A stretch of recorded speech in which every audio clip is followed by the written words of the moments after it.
Greet you all in the name of Christ this morning. Yes, you older folks that are listening or watching, we do miss you having here. I'm reminded of the 3+ years that Deborah and I had spent in Harrison, Arkansas.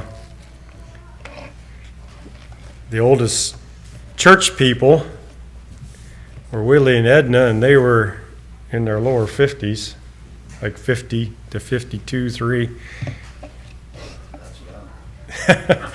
And all the rest of us were younger. But yeah.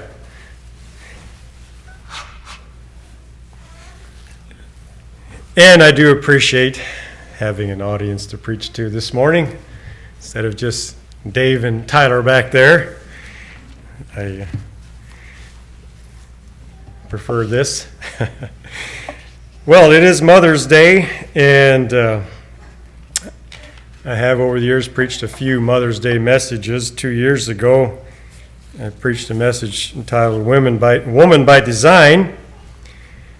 And so today I am not going to necessarily focus exactly on motherhood as much, but I am going to focus a little bit on parenting and also lift out motherhood somewhat. Parenting is a big job. You children, you'll find out someday what you're putting us through. But I'd like to notice and recognize that researchers have concluded that the first 5 years of a child's life are extremely important. Characters are basically formed by the age of 5. And so if your child will be sweet or selfish, will they be a bully or soft-hearted, whatever, you fill in the blank. It's often kind of formed by that age. And they also tell us that mother is the most influential person in a preschooler's life. So put the two together, mothers. Don't want to put a big burden on you or anything, but there you go. And they say that fathers are more influential later in a child's life, but the first years are especially important. Abraham Lincoln said, "The greatest lessons I have learned were at my mother's knees. All that I am or hope to be, I owe to my angel mother." So I've titled the message this morning, let me see if we got connection here. On arrow. Do we got connection, Tyler? Eventually. I've entitled it The Law of Thy Mother, and I get it from two text verses in, I think we got a weak battery here. I think we must have a weak battery. Tyler, what you got a battery back there for this thing? No? Wow, okay. Bear with us today. Proverbs 1:8, "My son, hear the instruction of thy father, and forsake not the law of thy mother." And Proverbs 6:20, "My son, keep thy father's commandment, and forsake not the law of thy mother." So that's where I get my title from. I invite you to turn to Exodus chapter 2. I'd like to look at a mother this morning, first of all here. And this is the account of Moses as a baby, account of Jochebed. Exodus chapter 2, let's read verses 1 through 10. "And there was a man of the house of Levi, and took a wife to daughter of Levi, and the woman conceived and bare a son, and when she saw him that he was a goodly child, she hid him 3 months. And when she could no longer hide him, she took him for him an ark of bulrushes, and daubed it with slime and pitch, and put the child therein, and she laid it in the flags by the river's bank. And his sister stood afar off to wit what would be done to him.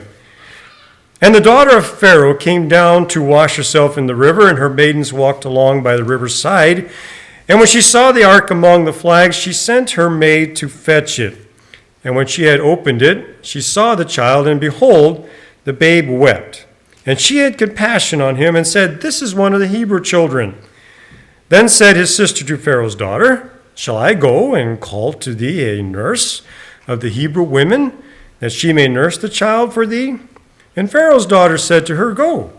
And the maid went and called the child's mother.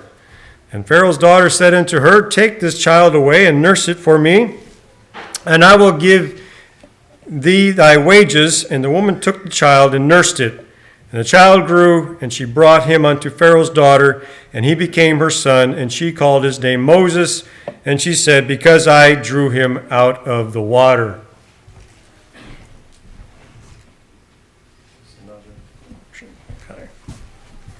Thank you, Glenn. All right. If you look at this account, you notice, and by the way, the setting, of course, is that Pharaoh had commanded all the baby boys. If you look at chapter 1, verse 22, and Pharaoh charged all his people, saying, Every son that is born you shall cast into the river, and every daughter you shall save alive. So when Moses was born, his parents saw this as a special child. I don't know how they knew that. I had 5 special ones, but have 5 special ones. And yeah. There was something about him, and so they hid him for 3 months, and then when they could no longer hide him, the mother, it seems to be her plan here, builds this little ark for Moses and puts him in there, and I think she had crafted a plan. She knew very full well that Pharaoh's daughter would come to the river. I'm sure she did. Set Moses' sister Miriam there to watch to see what would happen, and of course arranged it all, and so it happened. Seems to be like the mother was in charge here. And I don't know how long she had Moses. The Bible doesn't tell us. But I would not be surprised she had him for 3 or 4 years. Back in those days, a nursing mother, as they said it, could last several years. So I would not be surprised that she did. But at some point, she took him to Pharaoh's daughter, and he became her son. Josephus tells us that Moses became a general in Pharaoh's army, even led a campaign against Ethiopia. Don't know, of course, if that can be backed up by any other source than Josephus. I don't think it can. But he does tell us that. But we do know that Moses was schooled in the ways of Egypt.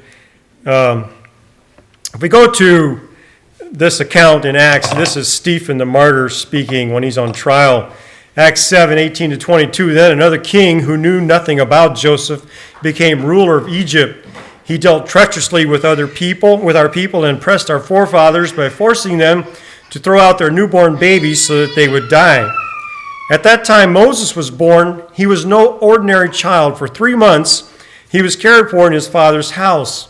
When he was placed outside, Pharaoh's daughter took him and brought him up as her own son. Moses was educated in all the wisdom of the Egyptians and was powerful in speech and action. Folks, when I think about Moses, I don't think about a man that is powerful in speech and action. But history, evidently, as Stephen's recounting, history would have told their people that he must have been. He was, as his first 40 years, he was a powerful person.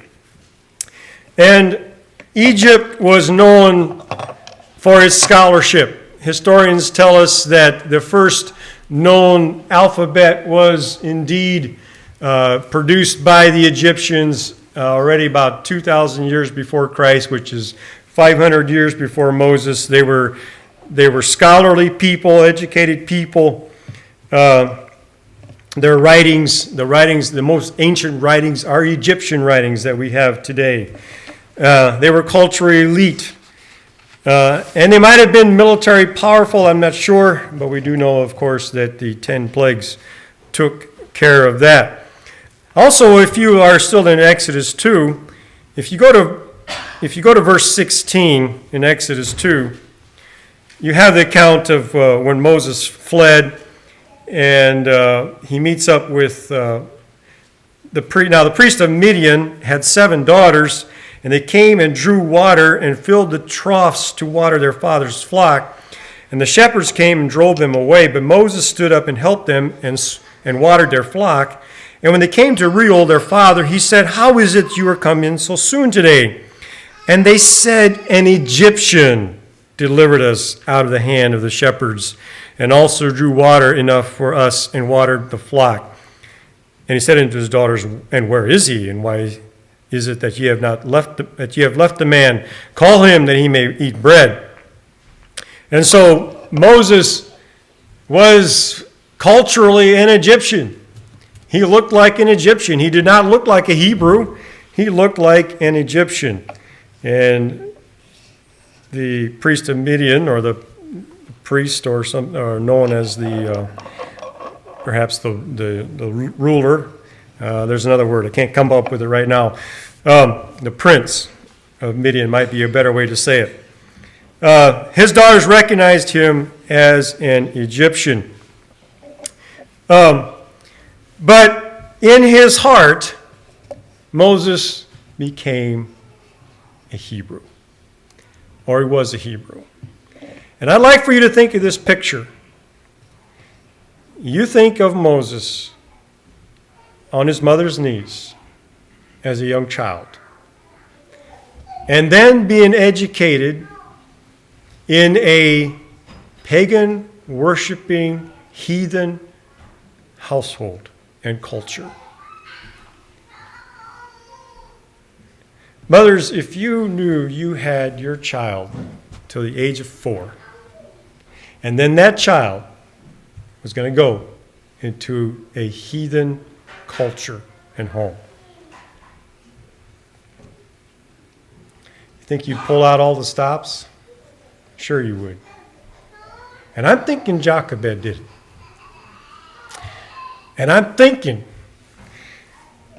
that when Moses, educated as he was, learned as he was, that there was something in the back of his mind that went back to those very influential early years that shaped his character. And we have these words in Acts 7, again, Stephen. And when he was fully 40 years old, it came into his heart to visit his brethren, the children of Israel.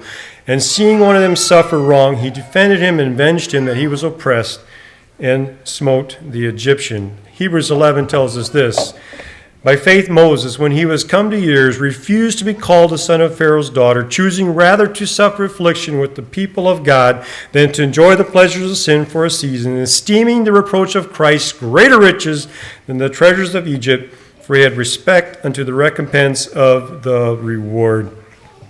I'm just saying, folks, I think that a huge, huge reason that this came to Moses at the age of 40 was because of his first years with his mother. I really think it is that way. And so I give that as an example. Mothers of preschoolers, you've got a huge opportunity and a huge blessing to shape your child. You know, it did take Moses left Egypt in a hurry, but I think it took 40 years to get Egypt out of Moses. I think that's why God had him there for 40 years. And then at age 80, perhaps when all the pride and all that was gone, that was indoctrinated into him, the arrogance as being the son of Pharaoh's daughter was gone, and he became a man that God could use. Well, God's pattern for parents. I'm going to make it very simple this morning. I got 3 points only, parents. Just 3. We'll keep it pretty simple. But let's go to our text verses again. Proverbs 1:8. My son, hear the instruction of thy father. Forsake not the law of thy mother. And my son, keep thy father's commandment, and forsake not the law of thy mother. What do you see there? I see instruction. I see law. I see commandment. And so the Proverbs writer, Solomon is obviously assuming, parents, that there is law, that there's commandment, that there is instruction. And so point number 1 is simply that there is law for parents. There is instruction, there is teaching, there is training. And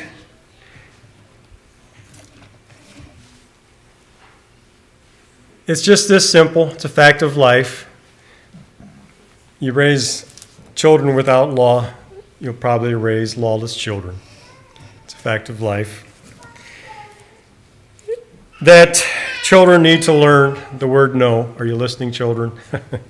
You need to learn the word no. There needs to be instruction. There need to be boundaries. Have to be boundaries in a child's life. Because as they learn boundaries from mom and dad, it'll make it so much easier as adults to submit to many other boundaries that society puts around them. Much, much easier. There's a verse here in Proverbs 22:6. Train up a child in the way he should go, and when he is old, he will not depart from it. And I'm told that the picture here is a picture of a tree that has those guy wires. So you plant that young tree, and you put those guy wires in place. I don't know what the correct term is. I call them guy wires, but I don't know what the correct term is. You put those in place for that young tree. And as that tree grows, the tree becomes stronger. And eventually you don't need those wires anymore because it's standing straight. And that's the picture of Proverbs 22:6. And of course, a proverb is a proverb that's talking about this is a general rule. This is generally how it happens. And so the truth is, generally, you leave a child to its own with no guidelines, no instruction. Generally, it'll go wherever it wants to. That's a general proverb. And so it is important, parents, that there is law, that there is commandment, that there is instruction. And there is a lot of instruction. In fact, Proverbs, just go through Proverbs. And if you go through Proverbs and you read so many things about lying and women, for one thing, and just so many other things that are in there, and you teach those things to your sons and daughters, that it is ingrained in them.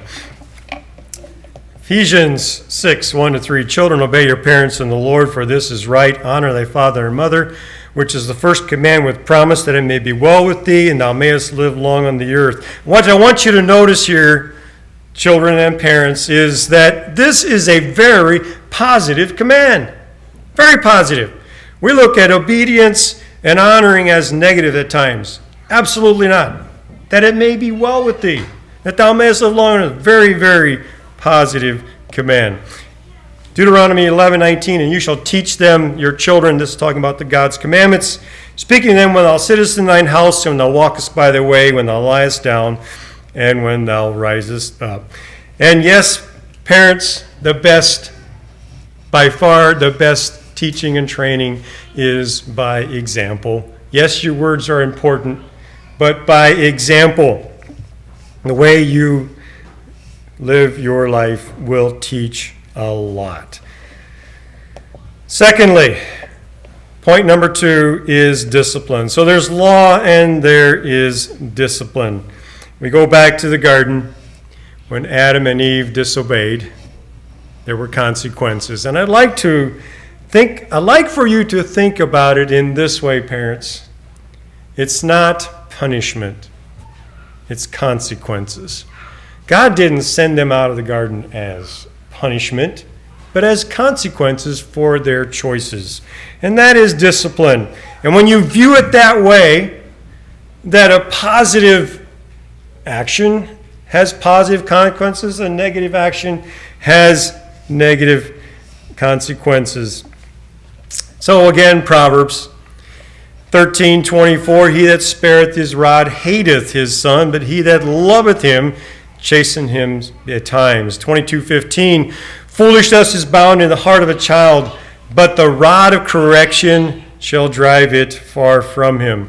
Proverbs 23:13 and 14, do not withhold discipline from a child. If you punish him with the rod, he will not die.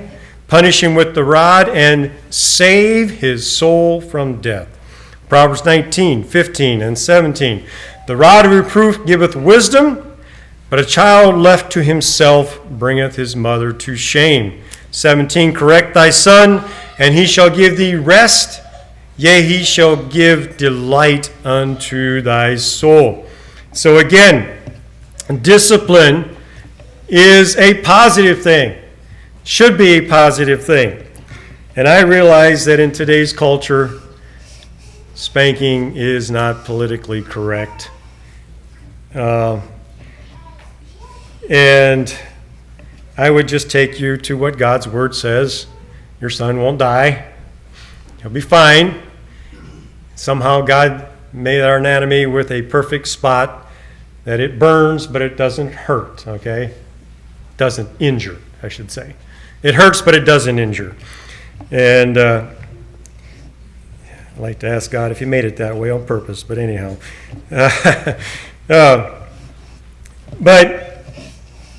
I would like to say we don't have to listen to the politically correct people. God has some wisdom here for us. And yes, spanking should be rare if done correctly. My wife and I had a little discussion about this. I thought ours was pretty rare, and she thought, no, she did a lot.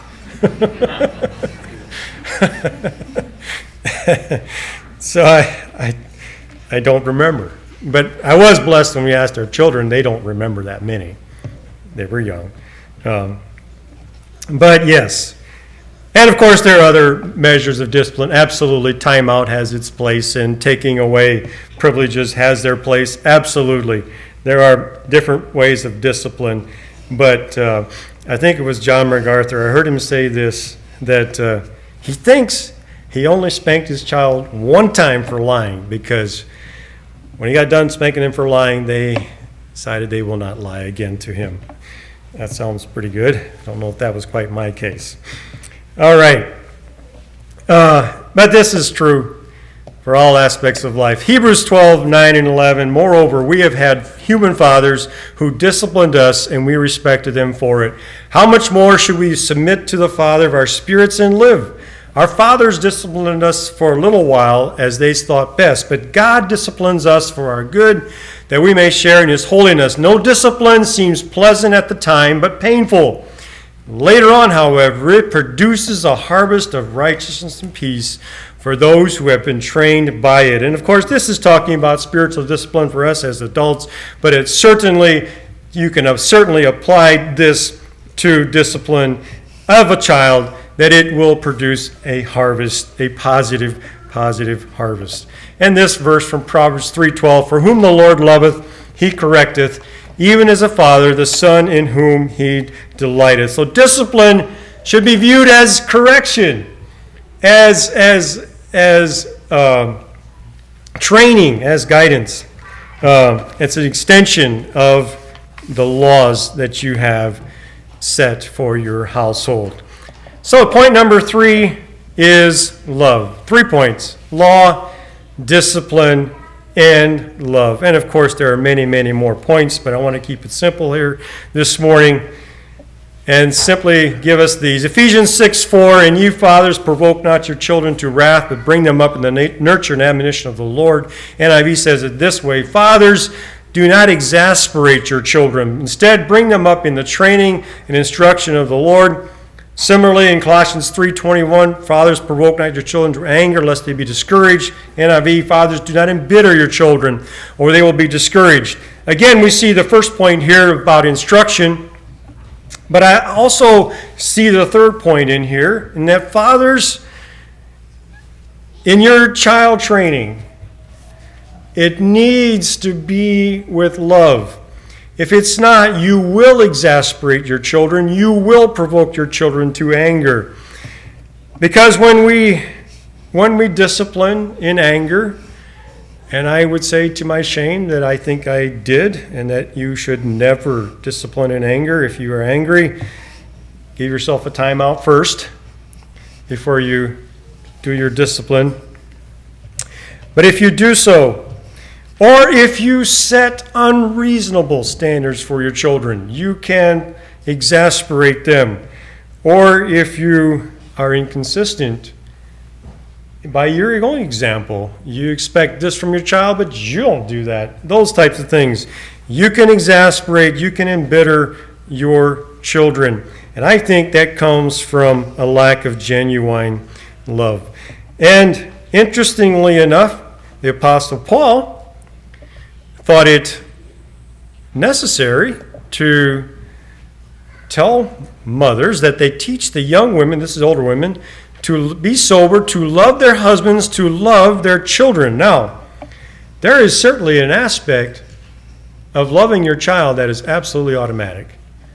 I mean, I think so. I don't know if there's a parent here this morning that didn't see their newborn child and their heart didn't just go out to that child. I remember 27 years ago seeing my son up in that bassinet for the first time, and whoa, that is my child. And there's something that happens in here. You're going to protect that child. You're going to look out for that child. That is my flesh and blood. It's mine. And there is an aspect of love that is just absolutely God-given, natural. But there's also an aspect of love that is developed, that is learned, that is taught by God himself. And here Paul is instructing older women to teach younger women to love their husbands. That may be difficult at times. And to love their children. And so why? Because it's important. It's extremely important that they love their children with genuine love. And that love, of course, is not just a feeling. It is a decision of the will, and part of that love is the other points that I just talked about. So, again, let's this verse first. Proverbs 13:24, he who spares the rod hates his son, but he who loves him is careful to discipline him. So these 3 points. 3 points. Parents, you need law, you need discipline, and you need love. Yesterday as I was wrapping this up, I said, well, it's kind of unfortunate that I have 2 L's and 1 D. So I revised it, and I have 3 L's. I have law, lashing, and love. So maybe you can remember the 3 L's this way. Law, lashing, and love. Back to our...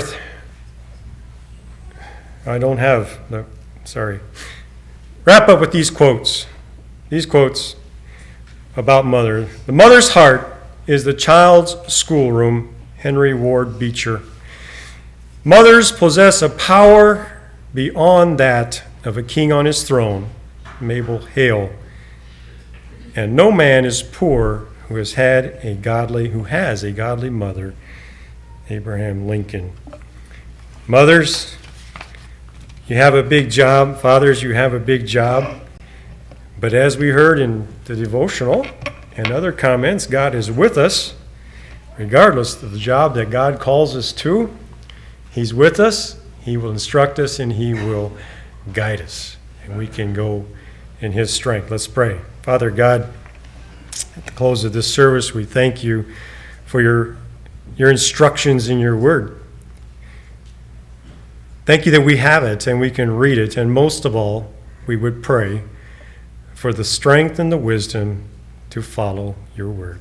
I pray for each parent here today, especially parents of young children, that you would give them the grace, the wisdom, the power they need from you to give their children instruction, discipline as needed, and all the love that they can.